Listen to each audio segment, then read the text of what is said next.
ترک اول 6 صدی عیسوی میں روشناس ہوتے ہیں۔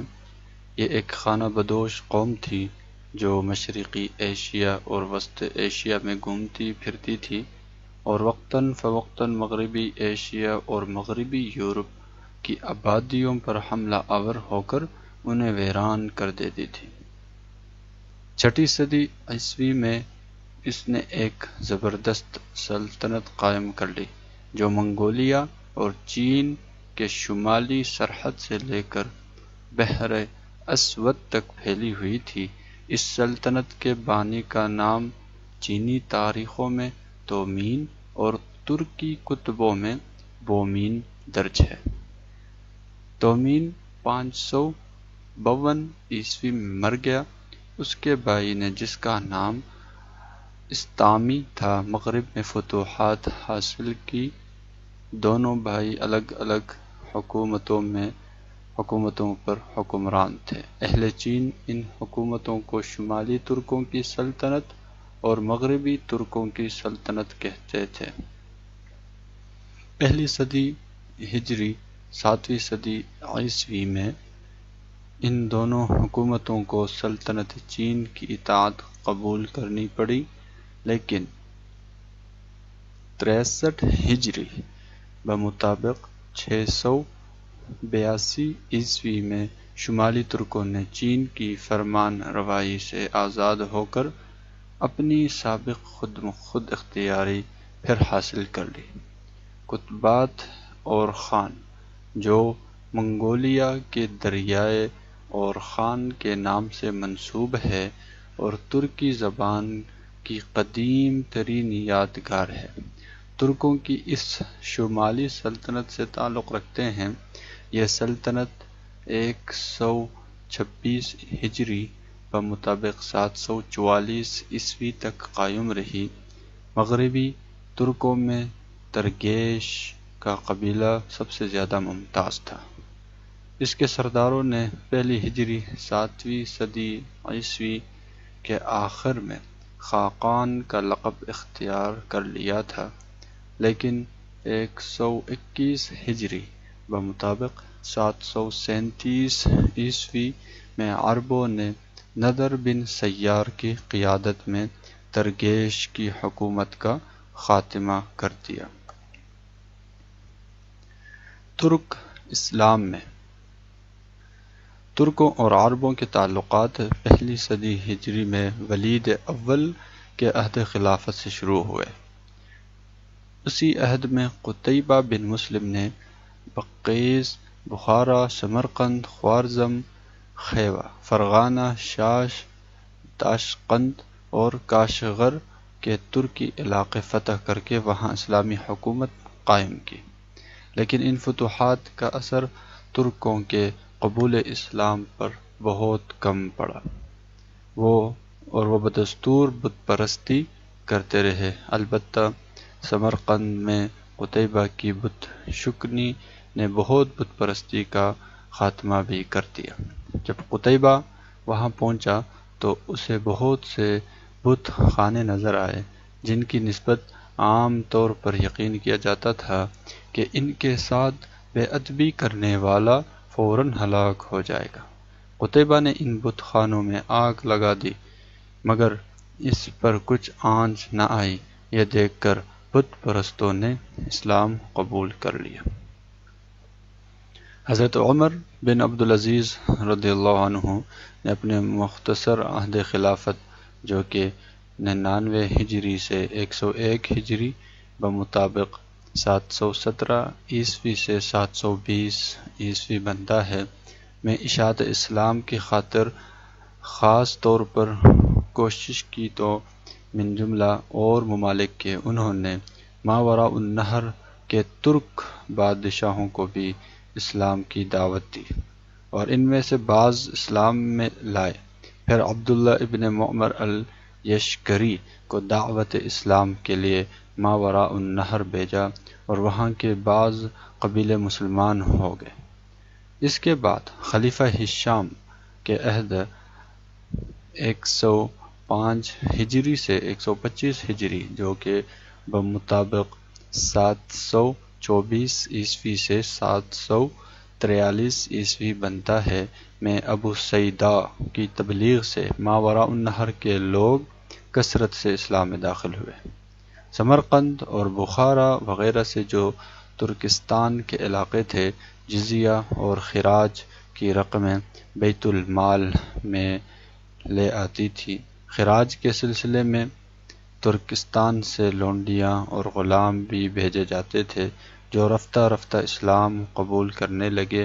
پھر بھی معتصم باللہ کی خلافت جو کہ 218 ہجری سے 227 ہجری تک بمطابق 833 عیسوی سے 842 عیسوی کے درمیان بنتا ہے تک ترکوں میں اسلام کی اشاعت عام طور پر نہ ہو سکی۔ سب سے پہلے خلیفہ منصور جو کہ 136 ہجری سے لے کر 158 ہجری جن کی حکومت جو کہ بمطابق 754 عیسوی سے 775 عیسوی ہے نے ترکوں کو فوج میں بھرتی کرنا شروع کیا، لیکن اس کے عہد میں ان کی جماعت بہت قلیل تھی اور فوج اور حکومت میں صرف عربوں اور ایرانیوں کا اقتدار تھا۔ ہارون الرشید کے زمانہ خلافت میں اہل عرب اور اہل روس کے درمیان جو حریفانہ کشمکش پیدا ہوئی اس نے امین کے زوال کے ساتھ عربوں کی قوت کا بھی خاتمہ کر دیا، اور مامون کے عہد میں جن کی ماں ایرانی النسل تھی ایرانیوں کا زور بہت بڑھ گیا۔ اس کے بعد جب معتصم خلیفہ ہوا تو اس نے ایرانیوں کے اقتدار سے خائف ہو کر ترکوں سے مدد حاصل کرنا چاہی، اور چونکہ اس کی ماں ترک تھی اس لیے طبعاً اسے ترکوں کی جانب میلان بھی تھا، چنانچہ اس نے ہزاروں ترک غلام خرید کر انہیں اسلامی تعلیم اور فوجی تربیت دی، اور اب فوج میں ترکوں کی تعداد اور قوت تیزی کے ساتھ بڑھنے لگی۔ گبن لکھتا ہے کہ معتصم نے جو اس خطرناک مثال کا سب سے پہلا بانی ہے 50,000 سے زیادہ ترکوں کو دارالخلافت میں لا کر آباد کیا۔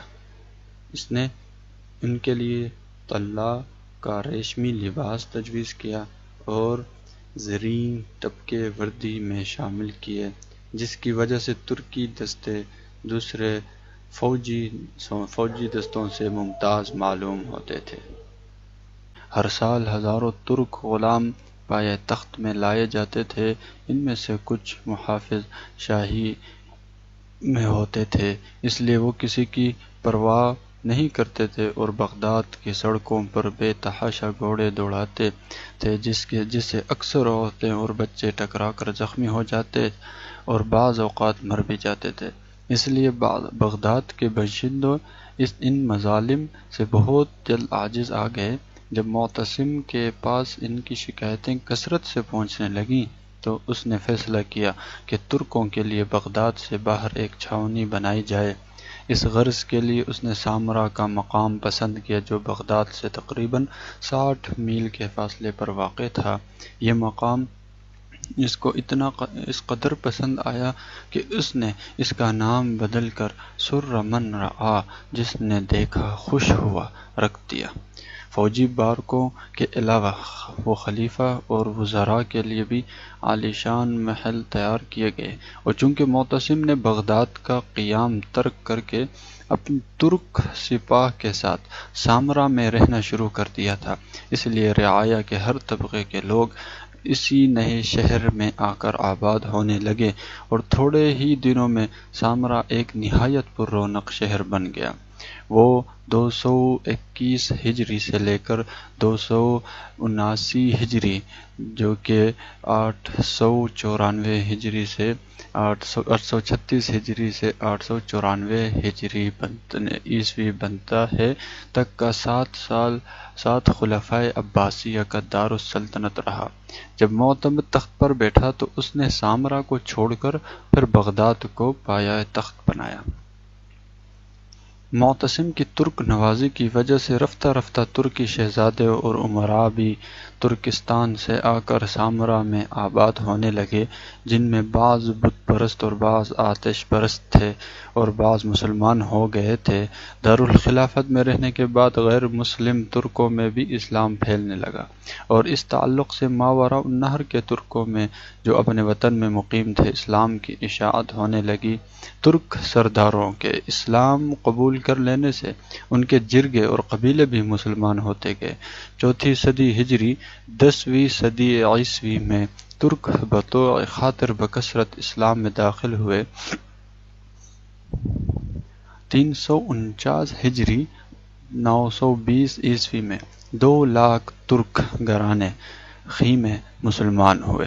ابن اثیر کا بیان ہے کہ ماوراء النہر کی ایک ترکی قوم کے 10,000 گھرانے جو بلاساغون اور کاشغر کے نواح میں اسلامی علاقوں پر دھاوے مارا کرتے تھے۔ صفر 435 ہجری دسمبر 1043 عیسوی میں اسلام لائے۔ خلیفہ معتصم کے بعد ترکوں کا اقتدار فوج و حکومت پر روز بروز بڑھتا گیا، اور نوبت یہاں تک پہنچی کہ خلیفہ بغداد کا عزل و نصب تمام تر انہی کے ہاتھ میں آ گیا۔ نہ صرف تخت بلکہ خلیفہ کی زندگی بھی انہی کے رحم و کرم پر تھی۔ انہوں نے متعدد خلفاء کو ذلیل کر کے تخت سے اتارا، بعضوں کو قتل بھی کر دیا۔ نتیجہ یہ ہوا کہ دولت عباسیہ کا زوال سلطنت کے ہر حصے میں نمایاں ہونے لگا۔ مختلف صوبوں کے گورنروں نے پایا تخت سے آزاد ہو کر اپنی اپنی خود مختار حکومتیں قائم کر لیں۔ مثلا ایرانی گورنروں نے خراسان میں طاہریہ، فارس میں صفاریہ، ماوراء النہر میں سامانیہ، آذربائیجان میں ساجیہ اور جرجان میں زیاریہ کی جداگانہ حکومتیں قائم کر لیں۔ اسی طرح ترکوں نے مصر میں طولونیہ، ترکستان میں ایلکیہ، پھر مصر میں اخشیدیہ اور افغانستان و ہند میں دولت غزنویہ کی بنیاد ڈالی۔ یہ تمام حکومتیں 3 صدی کے وسط سے 4 صدی ہجری کے وسط تک قائم ہو گئی۔ 5ویں صدی ہجری 11ویں صدی عیسوی میں ترکوں کے ایک گروہ نے خراسان میں دولت سلجوقیہ کا بنیاد رکھا۔